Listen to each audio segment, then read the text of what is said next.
Bismillahirrahmanirrahim. Assalamualaikum warahmatullahi wabarakatuh. Alhamdulillahi rabbil alamin. Wabihi nasta'inu umurid dunya waddin. Wassalatu wassalamu ala asrafil anbiya wal mursalin, wa ala alihi wassahbihi wa man tabi'ahum ila yaumiddin. Pemirsa yang dirahmati Allah subhanahu wa ta'ala, alhamdulillahi rabbil alamin. Kita ucapkan puji syukur kita kepada Allah subhanahu wa ta'ala yang pada detik ini, pada saat ini, kita disampaikan pada bulan suci Ramadan, yang selama ini sebelum sampainya bulan suci Ramadan kita berdoa kepada Allah, Allahumma barik lana fi Rajab wa Sa'ban wa ballighna Ramadana. Artinya apa? Kita berdoa ingin disampaikan pada bulan suci Ramadan, dan pada detik ini kita telah sampai pada bulan suci Ramadan. Hendaknya kita memaksimalkan bulan suci Ramadan ini sehingga nantinya keluar dari Ramadan kita mendapatkan nilai-nilai takwa. Selawat beriringkan salam kita ucapkan pada junjungan alam, yakni Nabi kita, Nabi Muhammad sallallahu alaihi wasallam. Allahumma salli ala Sayyidina Muhammad wa ala ali Sayyidina Muhammad. Mudah-mudahan kita semua bisa mencontohnya Nabi, diamnya Nabi, berbicaranya Nabi, dan perbuatan Nabi sallallahu alaihi wasallam di dalam kehidupan kita sehari-hari. Qala Allah Ta'ala, a'udzu billahi minasyaitonir rajim. Ya ayyuhalladzina amanu kutiba alaikumusiyam kama kutiba alal ladzina min qablikum la'allakum tattaqun. Di ayat ini menjelaskan bahwa mewajibkan untuk kita berpuasa, dan akhir daripada itu akan mendapatkan nilai, akan mendapatkan posisi takwa di sisi Allah subhanahu wa ta'ala.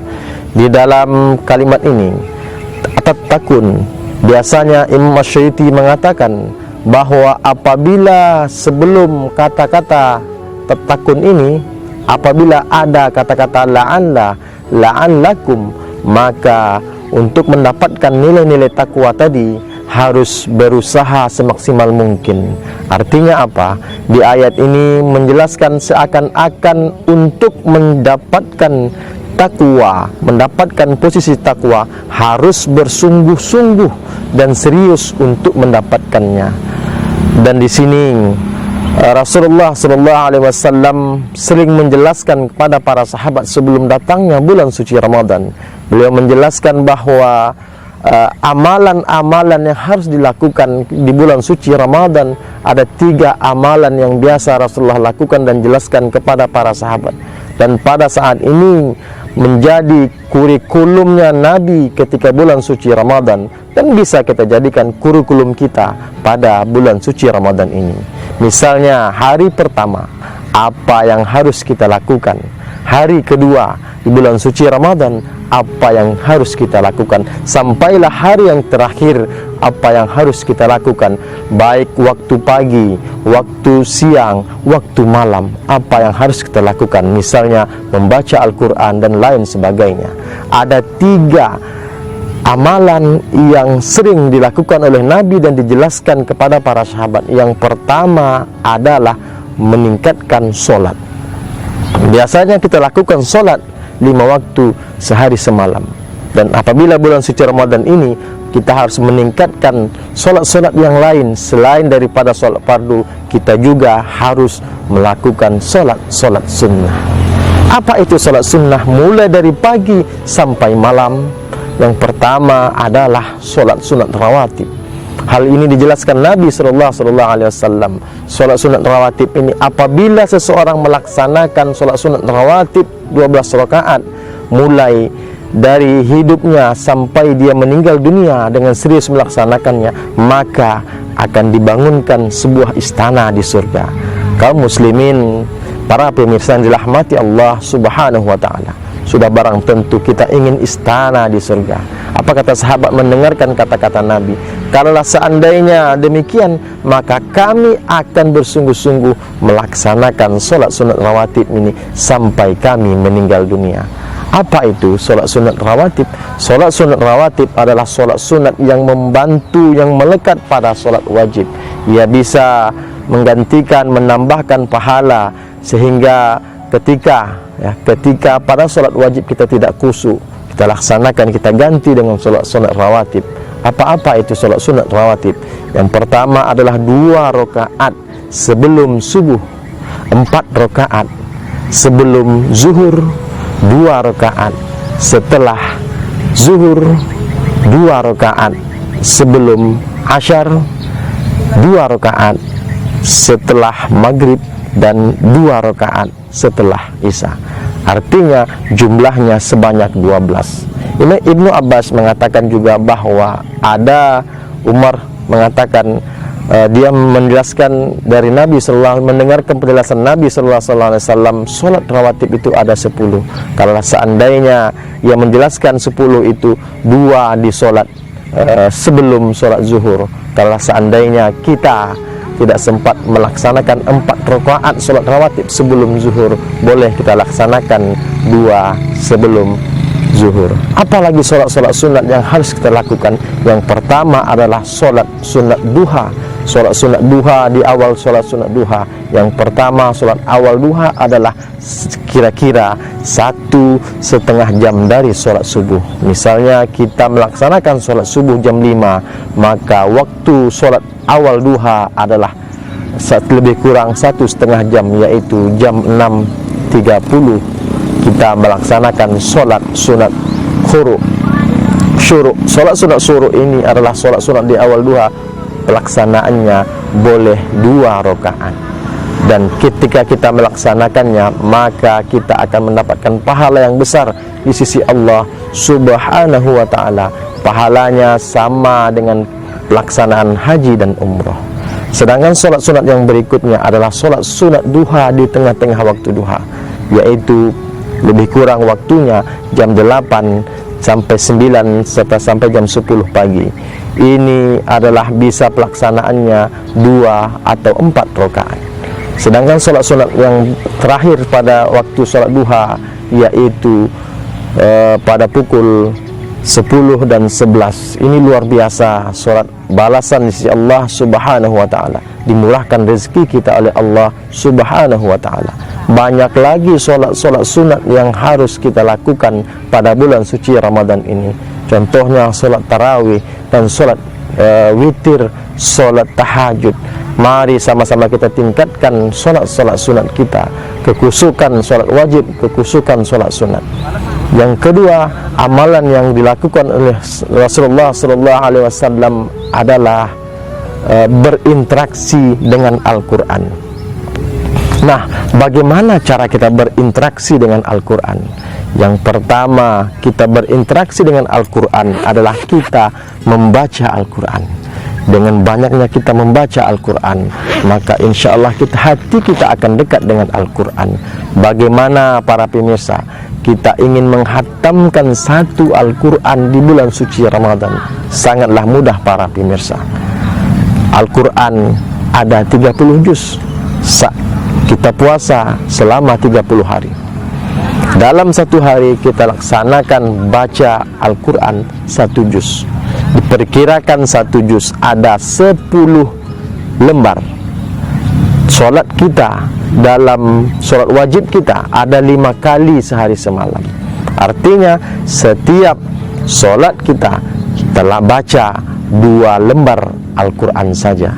Sebelum solat kita bacakan 1 lembar, setelah solat kita bacakan 1 lembar lagi. Akhirnya dalam sehari kita membaca 1 juz Al-Quran, dan selama 30 hari maka kita akan khatam Al-Quran. Ini cara berinteraksi dengan Al-Quran.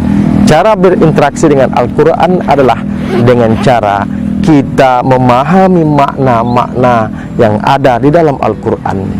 Kita pahami makna-makna dan kita belajar. Pada detik ini dan pada hari ini, pada bulan Ramadan ini, banyak dari Ustadz LDI mengadakan santapan rohani Ramadan setelah sholat Isya. Itu juga bagian daripada cara kita mengkaji Al-Quran, belajar agama. Insya Allah maka kita akan menjadi orang-orang yang bertakwa. Cara kita berinteraksi dengan Al-Quran yang ketiga adalah kita mengamalkan apa yang ada di dalam Al-Quran. Kita mengamalkan apa yang kita dapatkan, walaupun sedikit kita dapatkan, maka ketika kita amalkan, maka kita akan mendapatkan pahala yang luar biasa di sisi Allah Subhanahu wa ta'ala, dan Allah akan menambahkan ilmunya kepada kita. Kaum muslimin, para pemirsa yang insya Allah dirahmati Allah Subhanahu wa ta'ala, sedangkan amalan yang biasa dilakukan Rasulullah SAW pada bulan suci Ramadan yang ketiga adalah Rasulullah SAW adalah orang yang selalu pemurah, selalu bersedekah, dan pada bulan suci Ramadan Rasulullah meningkatkan sedekahnya. Para pemirsa yang dirahmati Allah Subhanahu wa ta'ala, biasanya Rasulullah SAW sebelum datangnya bulan suci Ramadan, beliau mengumpulkan infak dari para sahabat yang akan dibagikan nantinya pada bulan suci Ramadan. Bisa saja kaum muslimin yang berbahagia, kita mengumpulkan barangkali infak, kita kumpulkan uang kita, ya, tidak perlu banyak, 30.000 misalnya, satu hari kita infakkan 1.000, 30 hari kita dapatkan 30.000, jadi sudah banyak. Dan juga tidak perlu dengan uang, juga dengan makanan. Mungkin kita pernah mendengar hadis yang mengatakan bahwa barang siapa yang memberikan orang berbuka puasa baik dengan sebiji kurma dan seteguk air, maka kita akan mendapatkan pahala seperti orang yang berpuasa, dan tanpa mengurangi pahala orang yang berpuasa. Kaum muslimin, para pemirsa yang dirahmati Allah Subhanahu wa ta'ala, jadi apatah lagi bulan suci Ramadan ini, satu saja kita berbuat kebaikan dibalas oleh Allah sebanyak 700 kali. Hadisnya, firmannya di dalam surat Al-Baqarah ayat 261. Apatah lagi kita laksanakan kebaikan-kebaikan, sedekah, amalan sedekah dengan uang, dengan kebaikan, kita akan mendapatkan 1 dikali 700 dan dikali 10, luar biasa. Maka kita akan dapatkan banyak pahala di sisi Allah Subhanahu wa ta'ala. Dan demikianlah ada 3 yang sering dilakukan Nabi SAW pada bulan suci Ramadan. Yang pertama adalah beliau meningkatkan ibadah solatnya, meningkatkan kekusukan solatnya. Yang kedua, banyak berinteraksi dengan Al-Quran. Sedangkan yang ketiga, banyak berinfak dan bersedekah. Hendaknya 3 amalan yang diberikan Nabi ini kita terapkan di dalam bulan suci Ramadan ini, sehingga kita akan mendapatkan posisi takwa di sisi Allah Subhanahu wa ta'ala, dan akhirnya sampai bulan Syawal nanti kita fitri dan bersih seperti bayi yang baru lahir. Demikian yang dapat kami sampaikan, mudah-mudahan bermanfaat. Saya akhiri, billahi taufiq wal hidayah. Assalamualaikum warahmatullahi wabarakatuh.